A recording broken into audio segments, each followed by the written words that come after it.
Iraan väriseb, sest kriis on läinud läbirääkimiste lauast merre. Sellel esmaspäeval, 18. mail 2026, mitmed X-is avaldatud uudiste profiilid väidavad, et eilsetel satelliidipiltidel näitavad iirisi. Shahri Shahid Madhavi, Iraani mereväega seotud laev, näib olevat uppumas Hormuzi saarest läänes. Samal ajal levib vees tume laik, mis meenutab õli. Poliitiline löök on ränk, sest see juhtub samal ajal, kui Trumpiga sõlmitud kokkulepe ebaõnnestub. Teheran püüab maailmale jõudu näidata. Ja revolutsiooniline kaardivägi on piirkonna lähedal nähtaval, mida režiim ise kasutab vastaste hirmutamiseks. Kui tuvastus on õige, pole see ainult mereväe probleem, vaid jõhker märk haavatavusest. Just siis, kui Ameerika Ühendriigid karmistavad survet, keeldub Trump revolutsioonilise kaardiväe nõrgast ettepanekust. Revolutsiooniline kaardivägi, mis kontrollib Iraani diktatuuri ja Iraan üritab varjata, et nende survevõime on seest poolt murenemas. Ma räägin sulle sellest kõigest kohe, aga praegu tahad sa kindlasti olla kanali tellija, et olla hästi informeeritud, saada reaalajas infot parima ajakirjandusliku kvaliteediga Milson Alvese usaldusväärsuse standardi järgi. Kui tuvastus on õige, siis me ei räägi suvalisest laevast. Iiris Shahri Shahid Madhavi on revolutsioonilise kaardiväe mereplatvorm, kohandatud kaubalaevast ujuvbaasiks, millel on võime toetada droone, koptereid, rakette ja kaugoperatsioone. Seda tüüpi laev kuulub Iraani strateegia juurde muuta tsiviillaevad sõjaliseks varaks, püüdes kompenseerida tavamerelaevastiku nõrkusi mobiilsete platvormidega, millega on raske kiiresti toime tulla. Laev oli seotud režiimi ambitsiooniga, nimelt jõu projitseerimisega väljapoole Iraani rannikut. Selle asemel, et sõltuda ainult statsionaarsetest baasidest, oli revolutsioonilise kaardiväe plaan kasutada selliseid laevu nagu Shahri Shahid Madhavi varustuse vedamiseks, tugipunktina ning pideva ohuna mereteedel. Revolutsiooniline kaardivägi oli juba demonstreerinud rakettide väljatulistamist Shahri Shahid Madhavi tekilt, näidates, et see laev ei olnud pelgalt sümbol, vaid praktiline osa Iraani sõjalisest survest. Mere peal Hormuzi saarest läänes muutub iga märk kahjustatud laevast koheselt kriisiks. Asukoht on tundlik, sest see asub piirkonnas, kus Iraan püüab kasutada sõjalist kohalolekut, ähvardusi ja merelist kontrolli läbirääkimiste vahendina. Pilt võimalikust õlilaigust, mis tuleb Iraani laevalt, annab aluse karmiks tõlgenduseks. Režiim, mis püüab maailma meritsi hirmutada, võib nüüd silmitsi seista tõsise rikkega omaenda mereväes. Põhiküsimus on lihtne. Mida see laev seal tegi? Iraani sõjalise loogika järgi võis platvorm nagu Shahid Madhavi olla liikumisel, valves, logistilisel toetusel või jõudemonstratsiooni positsioonil. Samuti on võimalus, et see on seotud katsega hoida kohalolekut Hormuzi väina lähedal, samal ajal kui Teheran peab läbirääkimisi surve all. Sellise suurusega laeva kohalolek selles piirkonnas keset kriisi Ameerika Ühendriikidega ei tundu juhuslik. Ajastus suurendab mõju. Läbirääkimised Ameerika Ühendriikide ja Iraani vahel on ummikus. Trump on samuti juba selgelt öelnud, et ta ei kavatse survet niisama leevendada.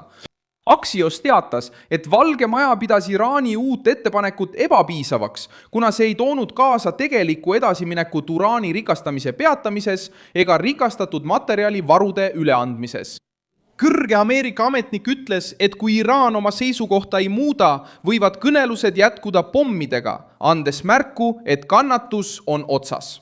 Valge Maja hoidis 19. maiks sõjalist rünnakut valmis, kui Donald Trump peatas käsu käimasolevate läbirääkimiste ja Lähis-Ida liitlaste palvete tõttu.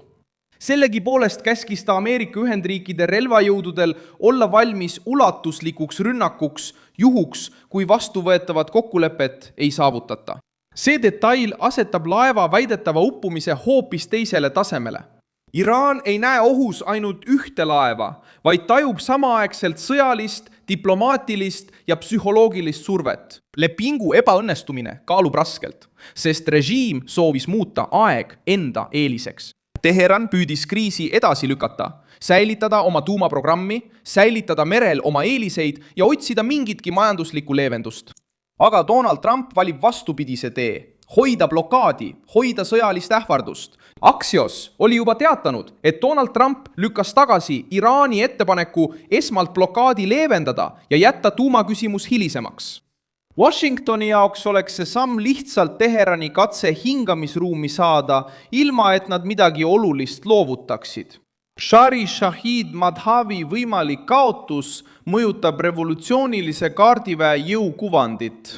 Iraani režiim on alati püüdnud neid laevu esitleda kui autonoomia, sõjalise loovuse ja suurematele jõududele väljakutse esitamise võime sümbolina. Nüüd tekitab satelliidipilt, mis näitab sellist alust näiliselt uppumas ja võimaliku õlilekkega avaliku paljastumise tunde. Poliitilise kahju tekkimiseks ei pea plahvatust olema filmitud. See võib ikkagi juhtuda.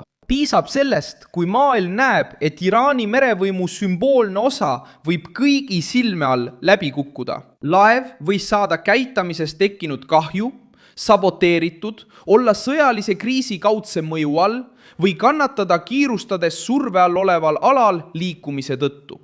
Kindlat alust põhjuse kinnitamiseks veel pole, kuid kontekst suunab tugevale tõlgendusele.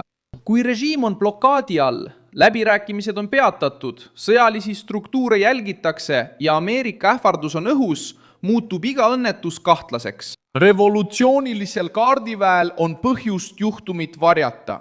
Tunnistada, et Shahid Majid Madhavi on kaotatud või tõsiselt kahjustatud, tähendaks režiimi ühe sõjalise uhkuse ebaõnnestumise tunnistamist. Eitamine on samuti kulukas, sest satelliidipildid levivad väljaspool Teherani kontrolli. See ongi tänapäevane lõks. Režiim võib kontrollida riiklikku ajalehte, ametlikku narratiivi ja sisemist propagandat, kuid ta ei suuda kustutada satelliitide, sõltumatute analüütikute ja avatud allikaluure profiilide pilku.